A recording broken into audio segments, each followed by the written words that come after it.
Nobody told you grief would feel like this. Not a textbook, not a therapist, not a self-help book with 5 stages and a promise that it gets easier.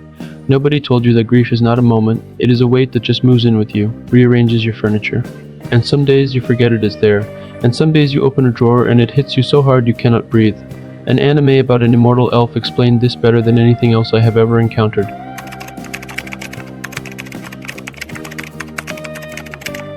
And today, we are going to break down exactly why, using real psychology, real concepts, and the moments from Frieren that hit so hard viewers did not even understand why they were crying. Real quick for anyone who has not watched Frieren yet.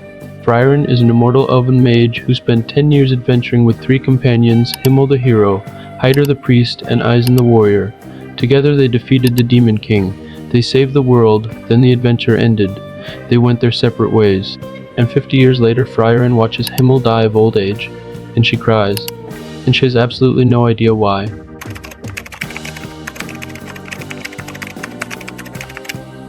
That one moment an immortal being confused by her own grief at a funeral is the most honest depiction of how grief actually works that I've ever seen in any medium, and it only gets deeper from there. The psychology of delayed grief here is something grief therapists know that most people never get told. Grief does not always arrive on time. Sometimes the loss happens and you feel nothing, or very little. And then, weeks, months, years later, a smell, a song, a specific quality of afternoon light, and it collapses on you completely. This is called delayed grief, and it is one of the least understood and most common grief experiences that exist. Frieren spent 50 years barely thinking about Himmel, not because she did not care, because she is an elf. 50 years to her is like a long weekend. The loss had not landed yet. And then she stands at his funeral surrounded by humans who are already crying, and she feels something shift, something slow and enormous. Like a door she did not know existed just opened inside her chest. In real psychology, specifically J. William Worden's 4 tasks of mourning, the first task is simply accepting the reality of the loss, not emotionally processing it, just accepting that it is real. Frieren could not do this while Himmel was alive and aging because the scale of her lifespan made mortality feel abstract. It was not until he was gone physically, permanently, irreversibly gone, that the reality landed. And this is exactly what happens to humans who lose someone after a long illness, or someone they had drifted from, or someone they never properly said goodbye to. The grief arrives late and arrives hard because the reality took time to become real. Frieren is the most honest portrayal of delayed grief in fiction, because she does not pretend to understand it, she just lets it confuse her, and then she decides to go find out what she missed. Regret as a form of love, the thing that destroys Frieren slowly, over the course of the entire series, is not that Himmel died. It is that she did not pay enough attention while he was alive.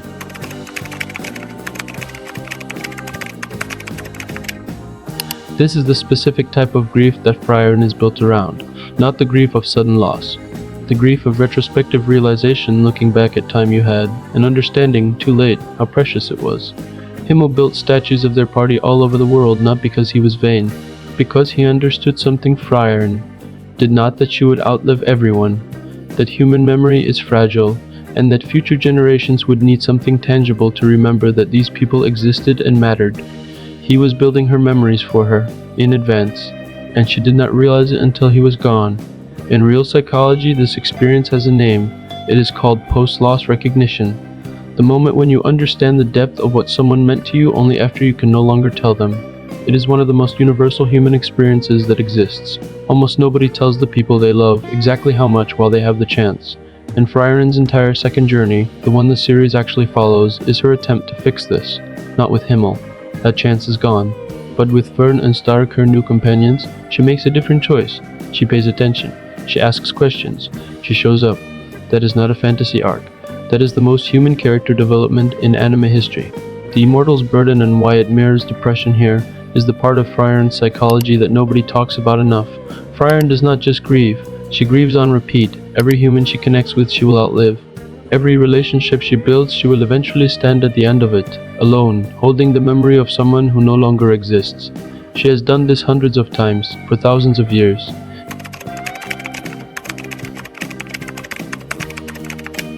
In psychological terms, this is called cumulative grief. Multiple losses stacked on top of each other without adequate time or space to process each one.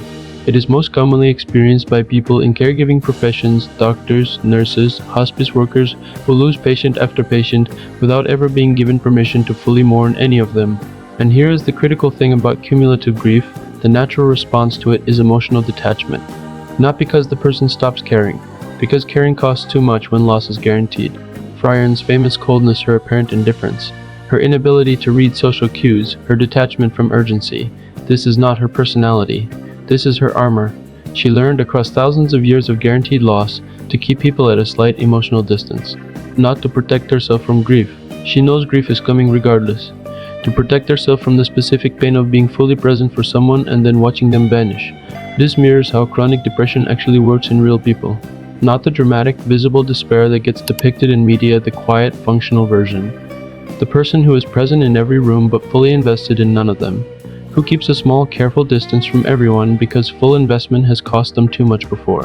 Frieren is the most accurate depiction of high-functioning emotional detachment in anime, and the fact that it is wrapped in a fantasy setting with an immortal elf is exactly what makes it accessible, because it is just far enough from reality to watch without flinching, but close enough to recognize. What Frieren gets right that therapy often gets wrong. Real therapists who have analyzed Frieren, and there are several, because this anime broke people in ways they could not explain, keep coming back to the same thing. Frieren does not try to resolve grief. It does not give you 5 stages and a destination. It does not tell you that one day you will be healed and the weight will lift and you will be okay.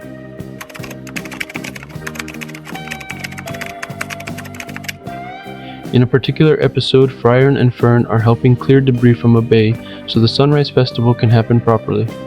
This was something Frieren missed the first time around because she slept through it. She does not make a speech about it. She does not have a breakdown. She just shows up this time, does the work, watches the sunrise, that is it. And it is the most accurate depiction of grief recovery in fiction. Because grief recovery is not a moment of healing. It is 1,000 small decisions to show up anyway. To do the thing you missed last time. To pay attention this time. To let yourself be moved by things you used to let pass.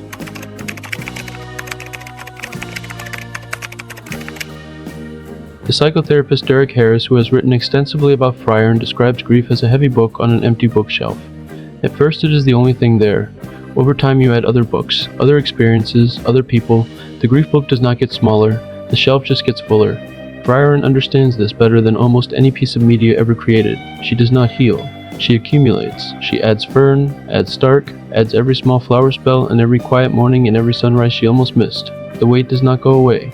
But she learns to carry it while still moving. Here is what Frieren is actually about.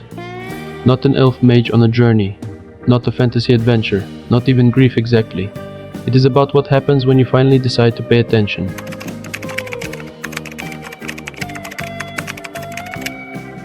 Himmel saw Frieren clearly: her loneliness, her detachment, her inability to register how quickly time was passing for the people around her.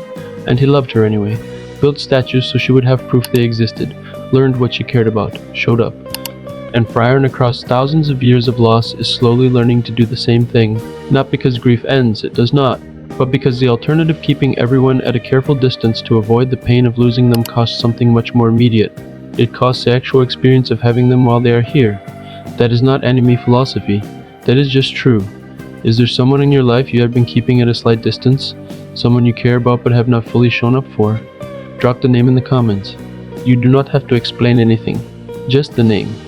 And if this video hit you in a way you were not expecting, that is Frieren doing exactly what it was designed to do. New video every Monday. Subscribe.